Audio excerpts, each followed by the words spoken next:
Hi, welcome to the channel. Today, we're going to talk about session zeros. And you may ask, what is a session zero? Well, a session zero, first and foremost, is a session that you have with your party to kind of set the expectations for an adventure. And I have to say, this has been the biggest thing for my group as a player and for other people as DMs to really set expectations for the game and understand what is expected of us as players for our characters and what our DM is trying to set, the stage and the world they're trying to give us and the universe they're trying to put us in so that we understand what we need to make.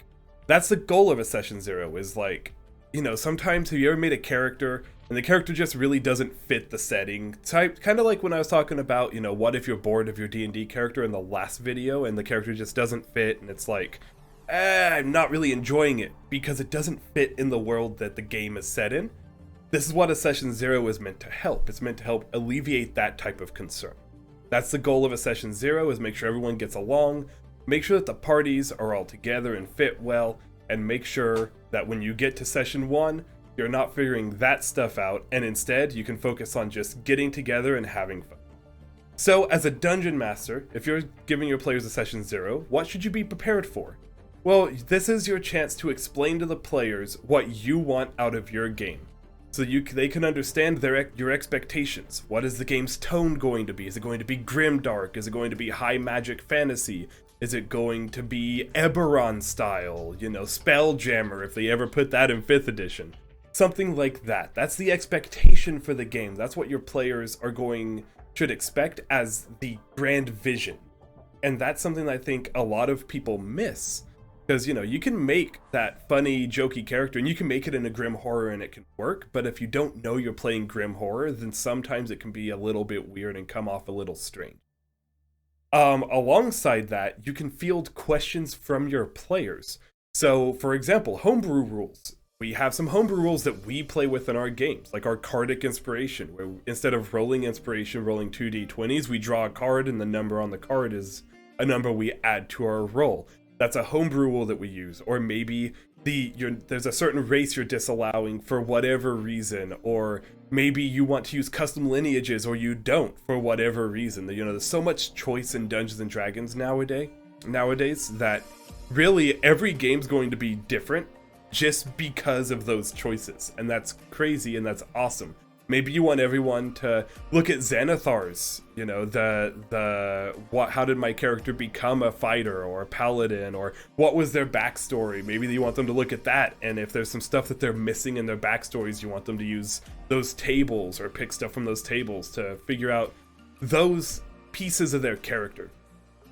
Alongside that, you can let them know if some mechanics are going to be different. Maybe you rule crits different. In games that I've played in, we've played crits 4 different ways. And so those are things that you can set, those are expectations you can set, and things you can tell your players that you guys are doing in the session zero. Not that that means that you can't change it later on. If you're 5 sessions into a game and you're like, I want to try this new way of doing crits, then you can talk to your players about that and tell them, hey, I think it'd be really cool if when you crit, you did max damage plus dice damage. And let's try that for a few games, but it sets the initial expectation and the initial desire for what you want your game to be so that your players can understand and they don't feel blindsided by stuff like that. And as a player, you should come with a character concept to the table already. A session zero is not where you flip through the book and you say, I'm going to play a fighter, I think, or I'm going to play a paladin. You can do that, but know that it's a little bit better if you come to the table with a bit of an idea, right? And it doesn't have to be a super complex idea. You don't want to have everything out, because if you start to have this concept and it doesn't fit in the universe at all, then it might feel a little bad to have to change it. But at least having a basic, I think I'm going to play a melee class, or I think I'm going to play a healer, or I think I'm going to play, I think I'm going to play a mage. Maybe I'll play a wizard, maybe I'll play a sorcerer. Having those basic ideas and those basic preparations in place for the session zero just makes it run so much smoother. You can be prepared to ask your DM questions. Maybe there's things that you want to know, like, hey, are spellbooks going to be the same in your world? Or as a wizard, is that mechanic the same? Do I need to go find a scroll, get the magic ink, copy it in? How are we doing encumbrance? Are we doing variant encumbrance, regular encumbrance, no encumbrance?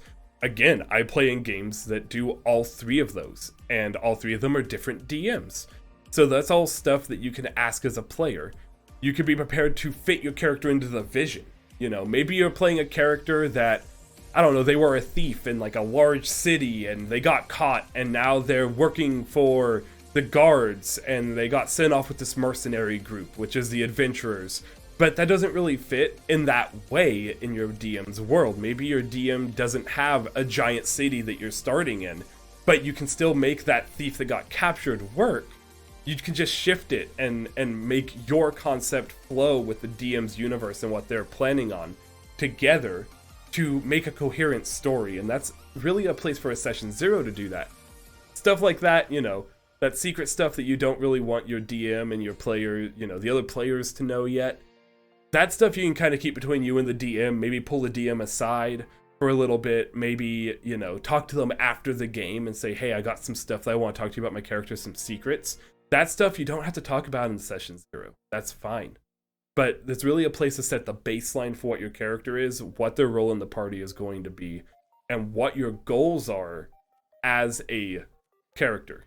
What is your driving motivation? What is your driving force? Why are you with the party?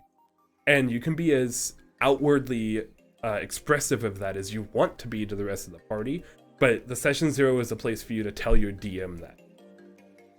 And be prepared, you know, maybe some of the players, maybe everyone's gonna show up and everyone's like, I'm playing fighter, and it's like, well, that doesn't work. Maybe your character is the one that, you know, oh, well, they were a fighter, but they can be a paladin too, and we can shift this around, and maybe, you know, maybe they're looking to get their oath working, but they keep breaking it, and so they're going on this journey to try to prove to themselves that they can keep to their oath and keep to what they feel is right. And maybe as a fighter you were doing the same thing, you know, maybe the fighter had a coat of arms and like a oath, so to say, that he followed, and so you're the one that can shift to paladin, and it works for the concept and it works for the character, and you're okay with making that change. Then awesome, session 0 is the perfect place for that, instead of showing up session 1 and all of you are playing fighters and it's like, oh well, what do we do now? We don't have any healers and we don't have any mages. Well, also it helps you know that if a concept is just going to be a complete and total problem in a party, having that session 0 lets you see, you know, how everything's working, how everything's flowing together, and maybe that pirate hunting druid that is going out, that wants to go out on the high seas while everyone else just wants to have fun, maybe that doesn't fit in the party. And that's an awesome character concept, but maybe in that group it doesn't fit. Or maybe the happy-go-lucky bard who, you know, all he wants to do is travel around and see the world, but there's really this grand adventure that's set to be set into this one location. Maybe that doesn't work as good for the party, and you can really work that out amongst the group and figure out what fits best for you and your group. Another thing about session 0s that are nice is once you have the stats out, you guys can do a little test run, you can do a little combat together, you can kind of figure out your character a little bit, do the tiniest bit of role play and combat, you know. Figure out, does your character have a voice? Do they need a voice? How do they react to the party? How do they react in stressful situations just by being in a combat? You can figure out little details like that in session 0 so that you can really develop them for session 1 and really understand where you're going at it. So really session 0, I wouldn't even call it a session 0. It's really more a session 0.5.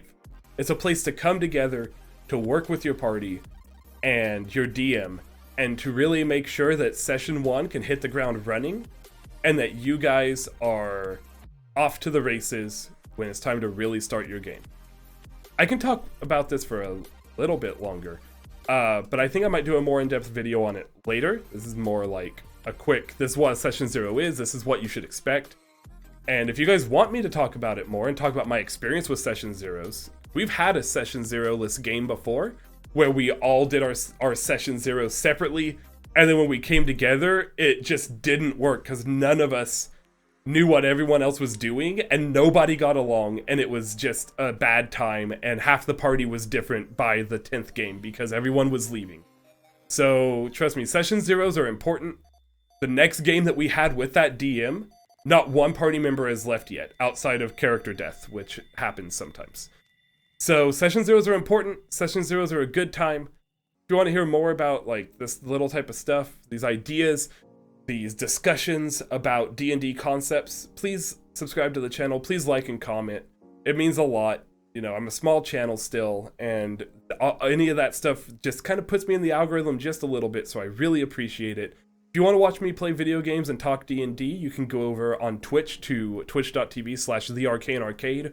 We also play Dungeons & Dragons with Jacob from XP to level 3 and some of our friends on Fridays and Saturdays at 6 p.m. Pacific Standard Time on Friday and time fluctuating on Saturday. So if you want to watch some live D&D, you want to watch some video games, you can go check that out there. Otherwise, thank you so much for watching this video, and I will catch you on the next one. Thank you. See ya.